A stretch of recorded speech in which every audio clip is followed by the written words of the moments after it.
If you're experiencing issues with an Elden Ring update getting stuck, follow these steps to troubleshoot and resolve the problem. Step 1. Check your internet connection. Ensure that your internet connection is stable and working properly. You can do this by testing other online services or devices to confirm that your connection is active. Step 2. Restart your console or PC.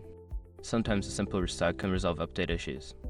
Turn off your console or PC completely, wait a few moments, and then turn it back on to see if the update resumes. Step 3. Pause and resume the update. If the update is stuck, try pausing it and then resuming it.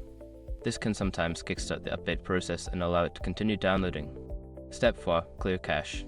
For consoles, you can clear the cache by turning off the device, unplugging it for a few minutes, and then plugging it back in. For PC, you can clear the cache by navigating to the GameOS installation folder and deleting temporary files. Step 5. Reinstall the game. If all else fails, consider uninstalling and then reinstalling Elden Ring. This will ensure that you have the latest version of the game and can resolve any corrupted files that may be causing the update to get stuck. By following these steps, you should be able to resolve the issue with the update. If the problem persists, consider reaching out to customer support for further assistance.